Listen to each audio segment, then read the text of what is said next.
Nós estamos desde o domingo passado conversando sobre esse tema. Sofrimento tem limite.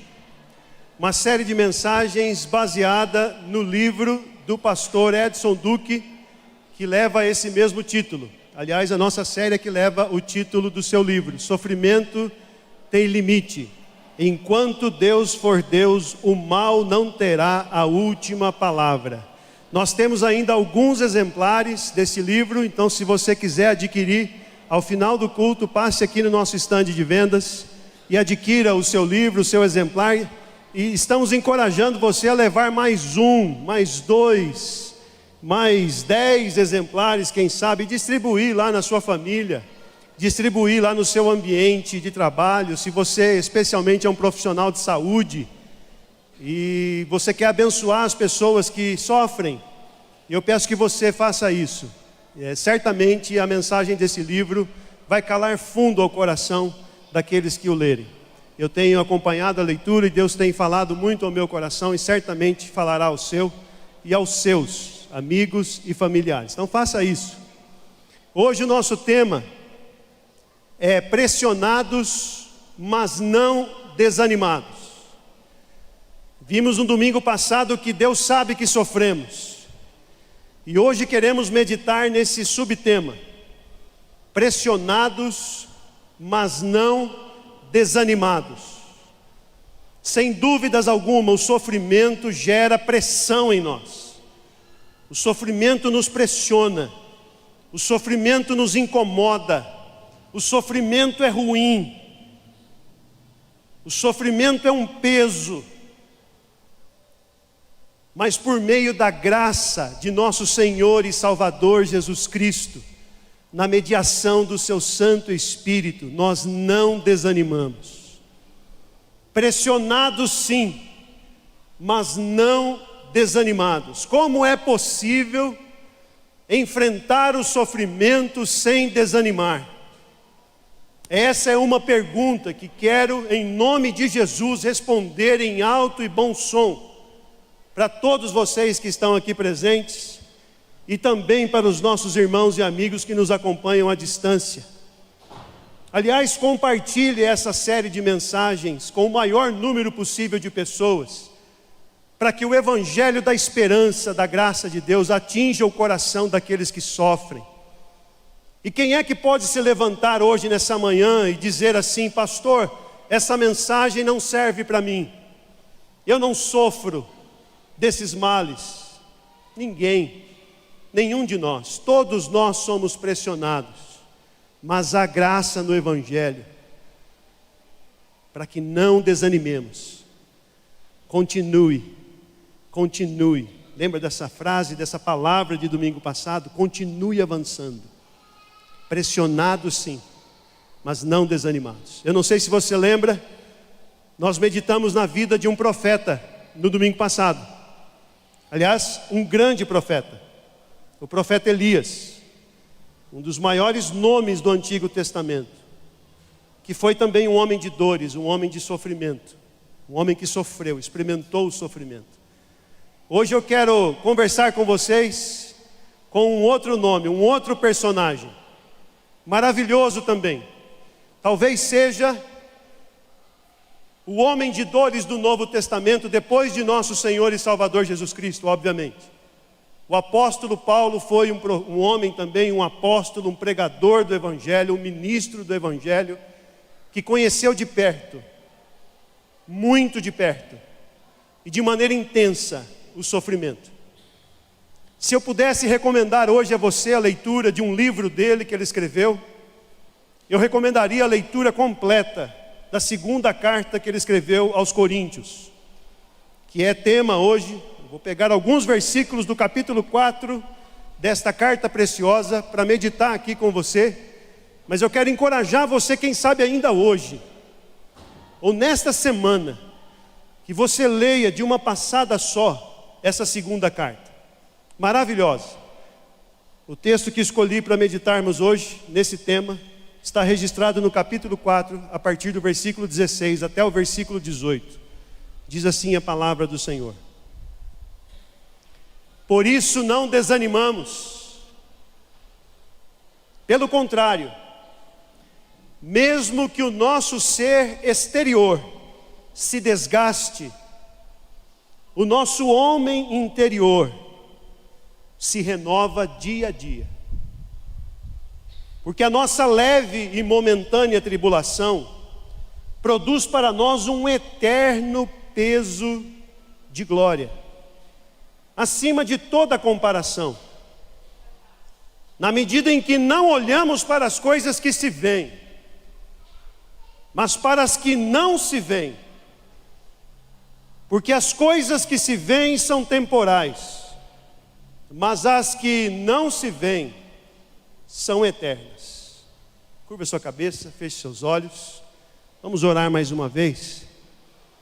Eu queria convidar você a orar silenciosamente comigo, pedindo para que o Espírito Santo de Jesus abra a sua mente, abra o seu coração, para receber a palavra do Evangelho, a palavra dele, de Cristo Jesus, para a sua vida, para o seu sofrimento, para as suas dores, para o seu interior. Que haja hoje, nessa manhã, renovação do nosso interior, em nome de Jesus, para não desanimarmos. Senhor Jesus, tua palavra, o teu Evangelho santo e bendito foi lido mais uma vez neste culto. E nós não damos conta, Senhor, de por nós mesmos, pela nossa própria inteligência e razão, aprendermos, ó Deus, todas as lições que esse texto maravilhoso e sagrado tem. É por isso que nós suplicamos que o teu Espírito Santo, que está aqui neste lugar e está nos nossos corações, fale conosco, Senhor, de maneira poderosa. Usa a minha vida, usa, Senhor, o meu corpo, a minha mente, os meus lábios, para transmitir, ó Deus, somente aquilo que o Senhor quer, ó Deus, levar aos corações. A esses corações que estão aqui reunidos presencialmente, às centenas de corações que ouvirão essa mensagem depois, eu peço em nome de Jesus que haja graça, que haja renovação de ânimo. O Senhor nos disse que no mundo teremos aflições, mas é para termos um bom ânimo, porque o Senhor venceu o mundo. E nós pedimos então, Senhor Jesus, renova-nos, anima-nos nesta manhã, por meio do teu Espírito Santo agindo em nós e esclarecendo no nosso coração essa mensagem, essa palavra maravilhosa. Faz assim, Senhor, do teu jeito, do teu modo, que é o melhor jeito, que é o melhor modo. Faz assim, em nome de Jesus nós oramos. Amém, amém e amém. Resiliência.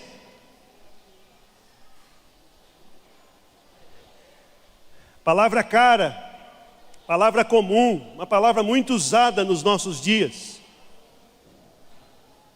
Palavra que vem da física, vem das ciências dos materiais. Quem estuda a ciência dos materiais já ouviu falar muito bem de resiliência, que é essa capacidade que os materiais têm de, mesmo submetidos ao estresse, à pressão, à torção, voltam ao normal, ao seu estado original. Isso é resiliência. É essa capacidade de voltar ao estado normal, mesmo depois de submetido a uma pressão. Talvez o melhor exemplo de resiliência seja esse que está aí na tela. Uma pessoa segurando uma esponja de lavar louça e apertando essa esponja, o estresse, a pressão. Quando a pessoa solta a esponja volta ao seu estado original. Isso é resiliência. Esse termo foi emprestado pela psicologia, pela educação, até pela administração de empresas. Esse termo foi emprestado. Nós da teologia olhamos para esse termo, para essa palavra, e não fica difícil a gente imaginar que o apóstolo Paulo, se vivesse hoje em 2023, seria classificado como um homem resiliente. Um homem que, mesmo pressionado pelos sofrimentos que enfrentou por causa de Cristo Jesus, pelo seu amor incondicional ao Evangelho e à pregação do Evangelho, mesmo pressionado, não desanimou. A segunda carta de Paulo aos Coríntios é uma das cartas mais passionais do apóstolo Paulo. Se você deseja se aprofundar na alma do apóstolo Paulo, nas suas emoções, perceber o seu coração, mais até do que o seu raciocínio lógico, brilhante também, mas se você deseja investigar as emoções e o coração do apóstolo Paulo, você precisa ler a segunda carta aos Coríntios. É sem dúvida alguma a carta mais passional.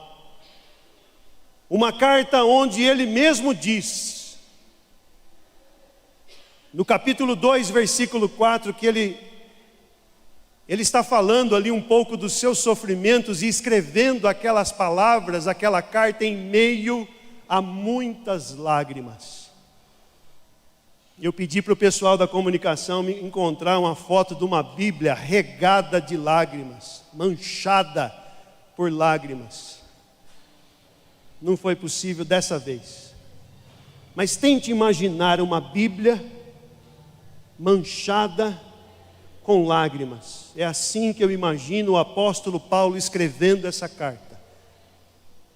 Com o seu papiro, com a sua pena, e escrevendo e chorando, relembrando as histórias de sofrimento, de dor, de pressão, de estresse, mas relembrando sobretudo os livramentos maravilhosos do Senhor.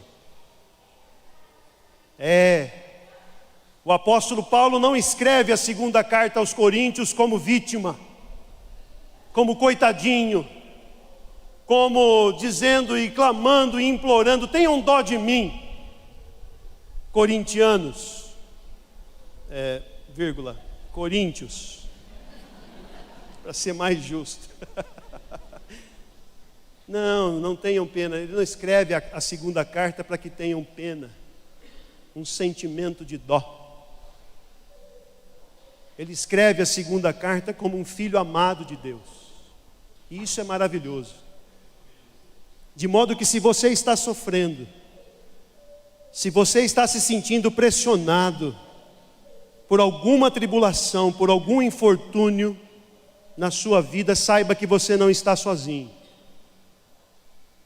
Você tem companheiros e companheiras, você tem amigos de caminhada do passado. Esse assunto é antigo, é desde o apóstolo Paulo.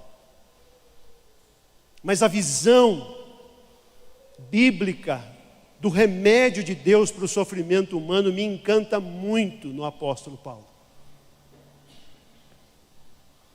Porque o mundo diz, fuja do sofrimento.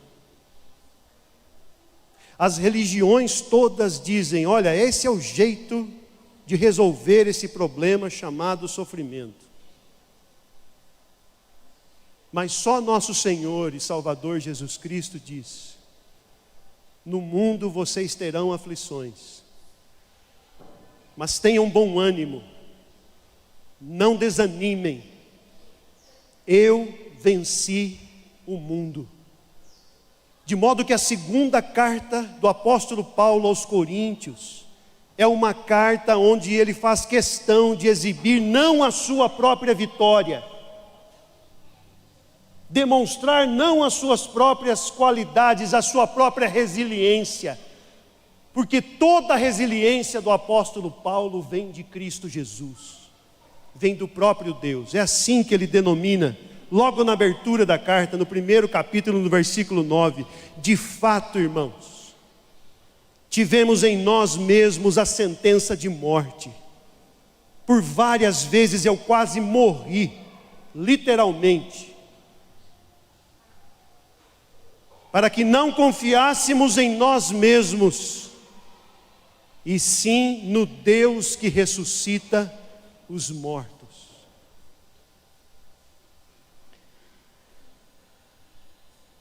No capítulo 11 dessa mesma carta, a partir do versículo 23, o apóstolo Paulo cita uma série de sofrimentos que ele experimentou. Leia lá em casa depois, com detalhe. 2 Coríntios 11, 23 em diante. Prisões, açoites sem medida. Por 5 vezes o apóstolo Paulo experimentou uma espécie específica de açoite, que era chamada quarentena romana. E ele diz que experimentou 40 menos 1, 39 chibatadas. 5 vezes ele experimentou 39 chibatadas. Não porque era um malfeitor, não porque tivesse roubado alguém, tivesse molestado alguém como um criminoso, mas por pregar o Evangelho de Cristo, por falar de Cristo, por amar as pessoas. As pessoas que Deus confiou a ele para pregar o Evangelho. Perigos de morte, um apedrejamento. Esse apedrejamento aqui está muito bem registrado em Atos dos Apóstolos, capítulo 14, versículos 19 a 22. Em Listra, o apóstolo Paulo foi apedrejado, vítima de um complô dos fariseus de Antioquia, de Icônio. Insuflaram a multidão de Listra, que momentos antes tinham classificado o apóstolo Paulo e Barnabé como deuses. Os deuses visitaram a nossa cidade, porque um paralítico foi curado. A mesma multidão que disse: vocês são deuses, foi a mesma multidão que pegou em pedras para tirarem Paulo. E o médico Lucas é quem escreve Atos dos Apóstolos, e ele é médico por profissão. O médico Lucas diz que Paulo foi dado por morto. Eu tenho um sermão em Atos 14, versículos 19 a 22, que eu dei o título de A Ressurreição de Paulo. Porque embora o texto não afirme que ele foi ressuscitado literalmente dentre os mortos, o texto afirma, há um testemunho de um médico dizendo que Paulo ficou tão ferido, tão ensanguentado, que ele foi dado por morto. Quem passava perto dele dizia: esse morreu. O texto é maravilhoso. Os discípulos fazem um círculo ao redor daquele corpo ensanguentado. É bem verdade que o texto não diz isso, mas eu creio que os discípulos não só fizeram uma roda, porque nós não somos o povo de fazer roda só. Nós fazemos uma roda e oramos. Uma pessoa apedrejada precisa de oração. Os discípulos então fizeram uma roda em volta daquele corpo moribundo, ensanguentado, dado por morto, oraram a Deus. E sabe o que aconteceu? O Deus que ressuscita mortos levantou Paulo. Ele entrou na cidade, tomou um banho, comeu alguma coisa e no dia seguinte continuou a sua viagem de pregação do Evangelho. Alguém poderia pensar: pastor, essa cidade, Listra, Paulo nunca mais voltou nela, né? Porque essa cidade não merece ser visitada mais por um santo homem de Deus. Uma cidade como essa tem que desaparecer do mapa, tem que ser esquecida pelos pregadores do Evangelho. Não, meu irmão, não. Pressionados, mas não desanimados. Atos capítulo 14, versículo 22, diz que o apóstolo Paulo, depois de ter continuado a sua viagem, voltou para Listra, aquela cidade que o havia apedrejado. Ele volta para essa cidade, continua pregando o Evangelho nessa cidade. E diz o texto, Lucas registra essa expressão maravilhosa: e Paulo fortalecia o ânimo dos discípulos. Esse é o apóstolo Paulo, homem de dores, e que a semelhança de nosso Senhor e Salvador Jesus Cristo sabe o que é padecer, sabe o que é sofrer. É por isso que ele diz nas suas cartas: eu carrego no corpo o que resta dos sofrimentos de Cristo Jesus. Eu sei o que o sofrimento é capaz de fazer no exterior de um homem. Eu fui apedrejado, mas não desanimado. 3 naufrágios. Num desses naufrágios, 24 horas boiando no mar. Ele mesmo diz, palavras dele: uma noite inteira e um dia inteiro boiando em alto mar até ser socorrido. Perigos de viagem, assaltantes, rios, corredeiras, perseguição dos judeus, dos gentios, de autoridades, perigos na cidade, perigos no deserto, perigos no mar, falsos irmãos. Percebam, não apenas violência física, mas violência emocional, traição, falsos irmãos. Como isso dói, como isso aflige, como isso pressiona a nossa alma e o nosso coração. Ah, meu irmão, você acha que é só você que experimenta esse tipo de dor, né? Esse tipo de violência? Não. Os santos homens de Deus, do Evangelho de Cristo Jesus, também viveram esses mesmos dramas. Trabalhos, fadigas, vigílias, fome, sede, nudez, frio, jejuns. E eu destaquei aqui o último. Ele encerra com o último sofrimento: a preocupação com todas as igrejas. As estatísticas mostram que um dos profissionais mais sujeitos ao burnout, ao esgotamento, ao desânimo, são os pastores, são os padres, são os sacerdotes. Sabe por quê? Porque eles se preocupam com todas as igrejas, porque eles se preocupam com as ovelhas, como quem vai dar conta de cada uma delas no dia de Cristo Jesus. É o amor. C.S. Lewis disse certa vez que se você quiser proteger o seu coração do sofrimento, coloque-o dentro de um caixão escuro, frio. Não se relacione com ninguém, não ame ninguém, não conheça ninguém, não se entregue a ninguém, nem a um animal. Não ame nem um cachorrinho, um gatinho, um passarinho, uma cobra. Tem gente que cria cobra em casa, literalmente. Eu conheci um. Não ame nada, mas saiba de uma coisa: isso não vai proteger você do sofrimento. Só vai fazer você viver num mundo que não existe, num mundo irreal. Porque para ser real você precisa sofrer. E a gente vê isso literalmente na vida e no ministério do nosso Senhor e Salvador Jesus Cristo. Jesus se encarna, não só para dizer as coisas lindas que disse, não só para entregar o seu corpo naquela cruz por amor a mim e a você, para a nossa redenção, se identificando comigo e com você, mas também para aprender, por meio do sofrimento, a glorificar a Cristo. O Senhor só disse o que disse com propriedade, só fez o que fez com propriedade porque se encarnou. E ao se encarnar sofreu. Você tira um bebê recém-nascido da barriga da mãe, ele já está em sofrimento. A gente dá a última piscada aqui na vida e é um sofrimento. A grande pergunta que a gente precisa fazer para esse texto é: por que é que Paulo não se amargurou?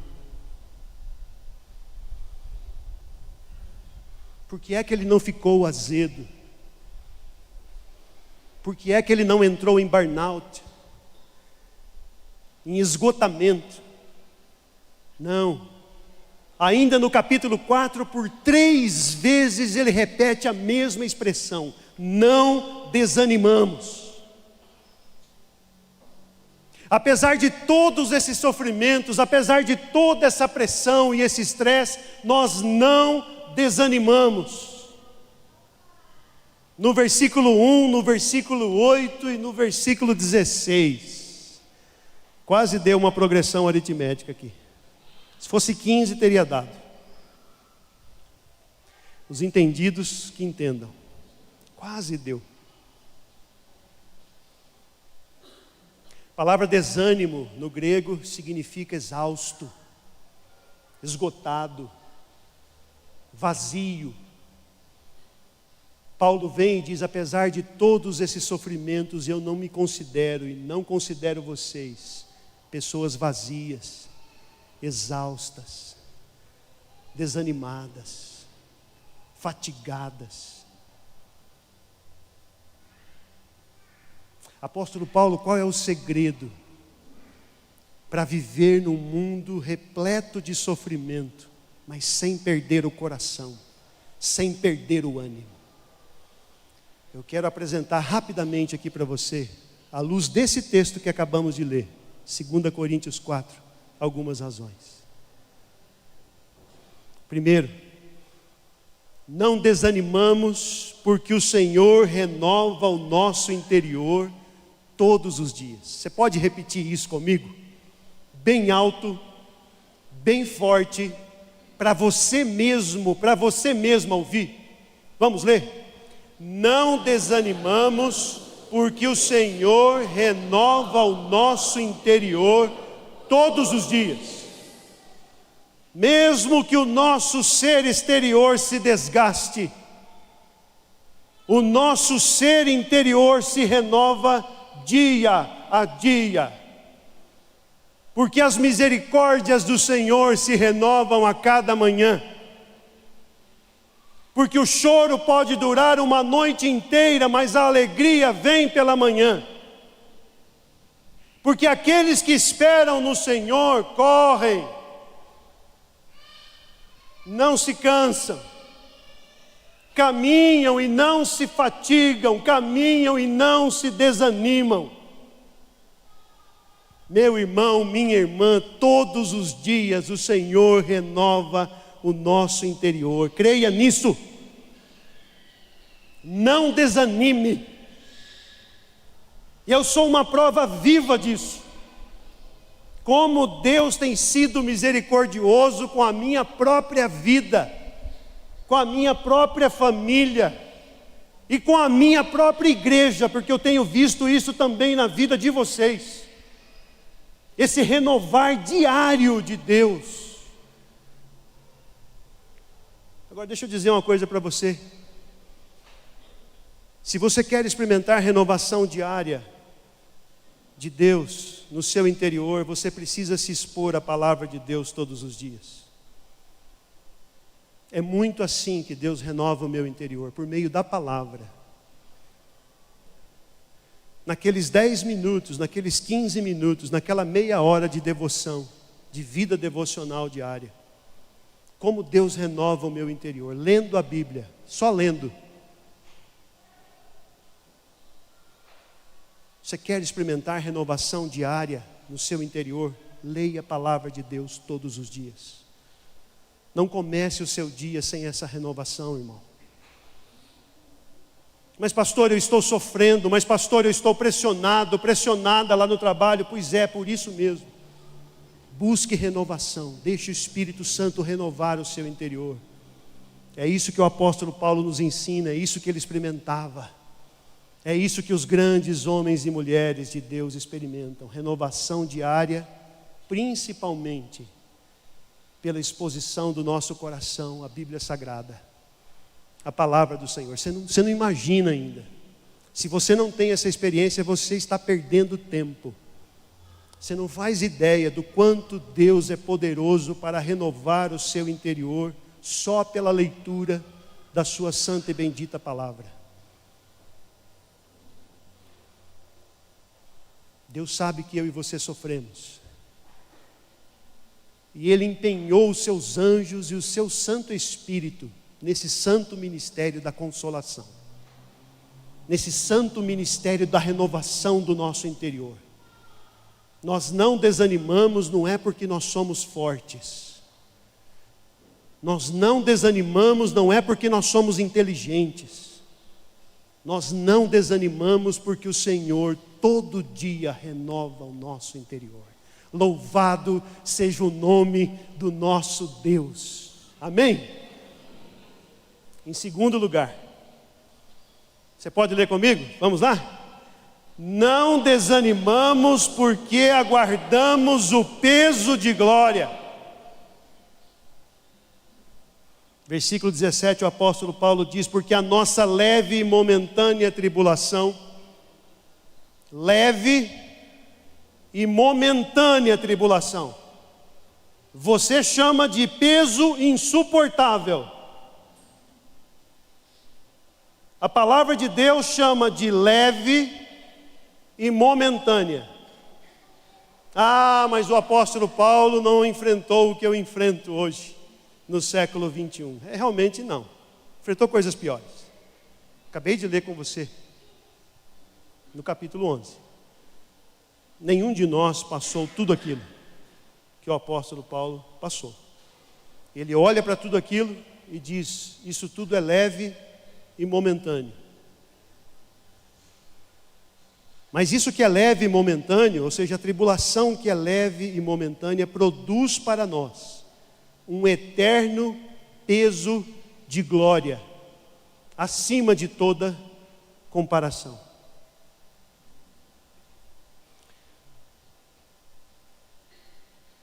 Nós não desanimamos porque aguardamos o peso de glória. E aqui eu quero fazer uma explicação breve. Com essa frase eu não quero que você saia daqui pensando apenas isso: eu preciso suportar esse momento de tribulação, porque um dia Jesus prometeu que eu vou morar no céu. Porque um dia Jesus prometeu que o meu corpo será ressuscitado.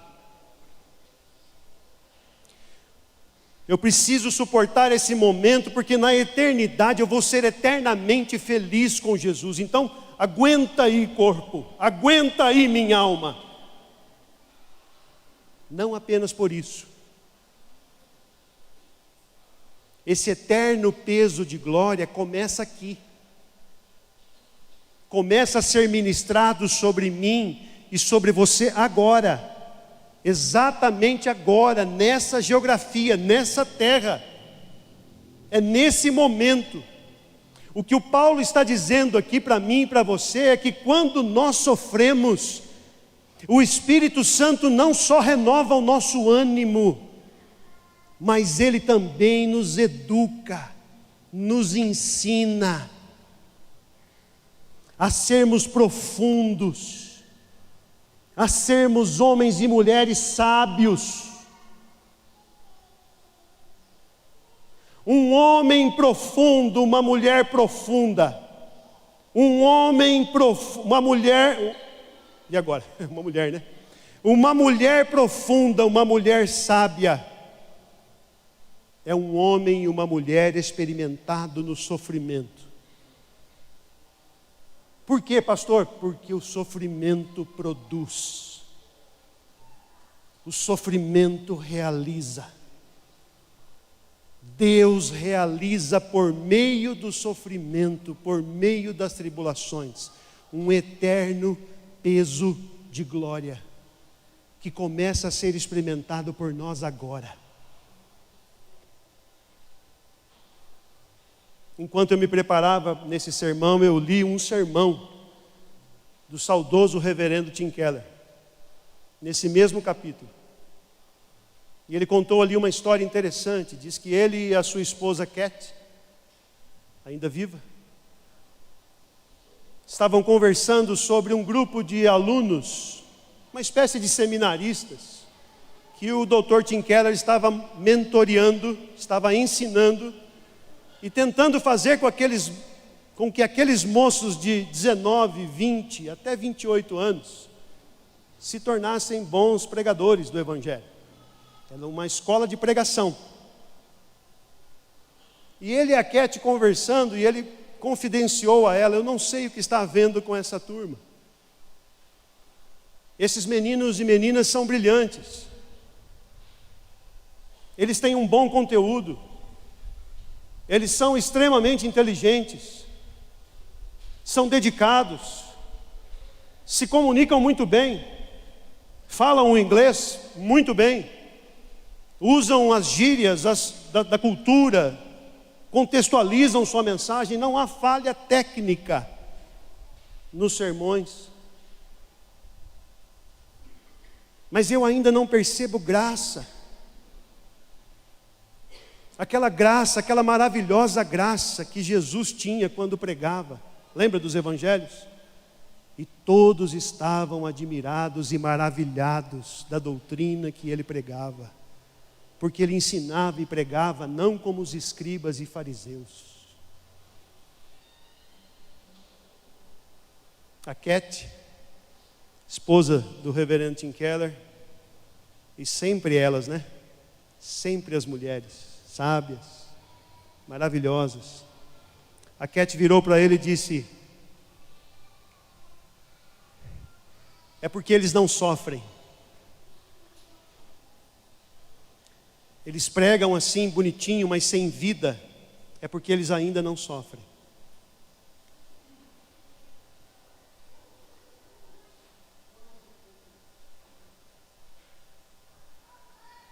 Sem sofrimento, sem glória. Com sofrimento, com glória. Porque o sofrimento produz eterno peso de glória. Um peso que começa a ser administrado sobre a minha e a sua vida. Veja, apesar de ele usar peso aqui, não é um peso de, puxa, está pesado, está difícil de carregar. Não é esse o sentido. O peso aqui é de profundidade. É de sabedoria. Peso de glória começa a ser administrado sobre mim e sobre você. Então, como diz Tiago, quando eu e você começarmos a experimentar o sofrimento e a provação, não façam assim.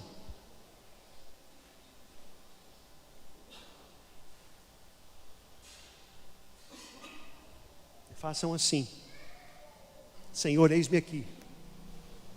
Renova o meu interior e me ensina, Senhor, a viver, a ser uma pessoa profunda e sábia. As pessoas que mais vão ajudar você são as pessoas que sofreram. Procure as pessoas que experimentaram algum tipo de sofrimento. Porque o sofrimento produz. Por isso não desanimamos. Porque por meio do Espírito Santo há um ganho no sofrimento. Parece loucura isso, mas não é. É a verdade da palavra de Deus. O mundo diria: vocês estão loucos. Não, não estamos loucos. É assim que o Espírito Santo faz, gerando vidas profundas e sábias. Em último lugar, vamos ler? Todos juntos? Não desanimamos porque temos os olhos e a mente de Cristo. Não olhamos para as coisas que se veem, diz Paulo, mas para as que não se veem. Porque as coisas que se veem são temporais, mas as que não se veem são eternas. O sofrimento é sempre uma questão de perspectiva.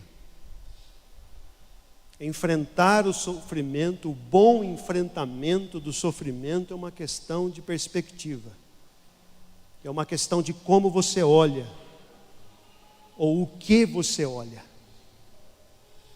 Se os nossos olhos estiverem apenas nas coisas desse mundo, seremos os mais infelizes dos homens. Mas se os nossos olhos estiverem naquilo que é eterno, na eternidade, naquilo que não se pode ver objetivamente e concretamente, mas que é real, existe, nós seremos consolados, nós seremos animados. Nós não desanimamos porque temos os olhos e a mente de Cristo. Jesus sabia o que olhar, como olhar.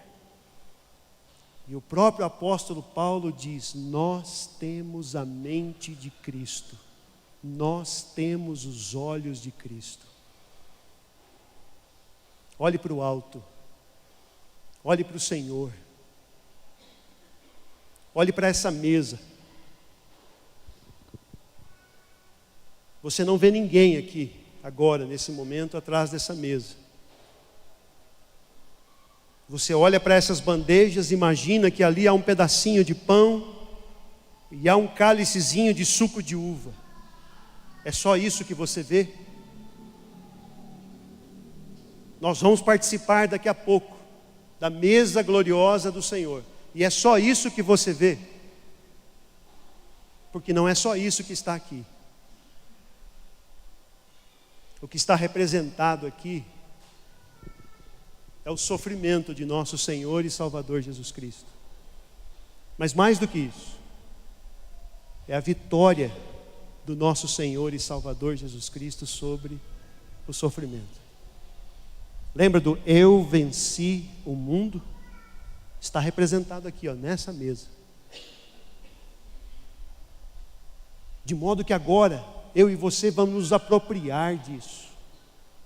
Do pedacinho de pão e de um pouquinho de suco de uva, que representam e simbolizam o corpo e o sangue de Cristo Jesus.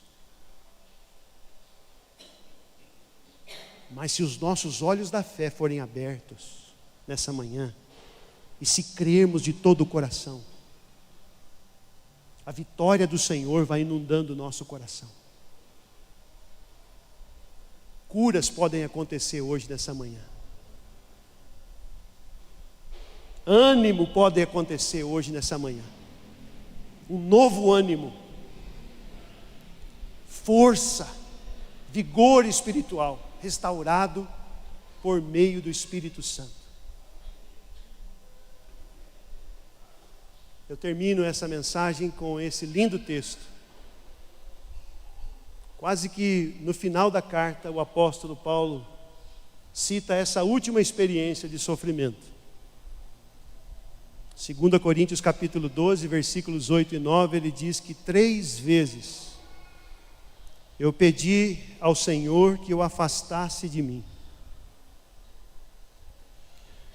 Afastasse o espinho de Satanás. Afastasse o sofrimento. O estresse que aquela situação de sofrimento estava lhe causando, lhe incomodando. 3 vezes eu pedi em oração que o Senhor me livrasse. Então, Ele, o Senhor, me disse: a minha graça é o que basta para você. A minha graça é o que basta para você. Porque o poder se aperfeiçoa na fraqueza. Se a palavra de Deus para o apóstolo Paulo, palavra de Deus para mim e para você hoje nessa manhã. A minha graça é suficiente para você. A minha graça basta para você. A resposta do apóstolo Paulo: de boa vontade, pois, mais me gloriarei nas fraquezas, para que sobre mim repouse o poder consolador e renovador, revitalizador de Cristo Jesus. Pressionados, mas não desanimados. Eu convido os nossos irmãos pastores, presbíteros, diáconos que foram escalados para nos ajudar na distribuição dos elementos, para que venham aqui à frente nesse momento. Eu quero convidar também o reverendo Alderi para que venha aqui à frente, reverendo Edenivaldo. Ambos estão visitando-nos hoje, nessa manhã. Fomos tão abençoados com a aula do reverendo Alderi, foi muito abençoador. E eu quero convidá-lo para fazer essa oração de consagração aqui dos elementos. O pastor Edenivaldo vai ficar aqui conosco também. E hoje é dia dos presbíteros, é dia do presbítero, presbiteriano. E eu quero pedir que nessa oração o reverendo Alderi também agradeça a Deus, louve a Deus, pela vida, pela família e pelo ministério dos nossos irmãos presbíteros. Vamos orar? A igreja pode se colocar em pé.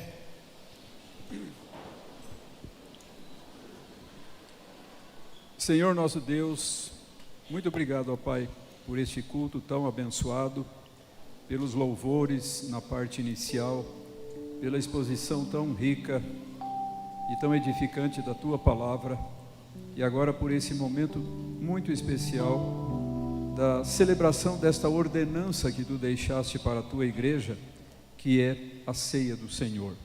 Que nós possamos, ó Pai, compreender por trás da simplicidade destes elementos e desta celebração, a riqueza profunda de conteúdo espiritual que Tu nos proporcionas, ó Pai.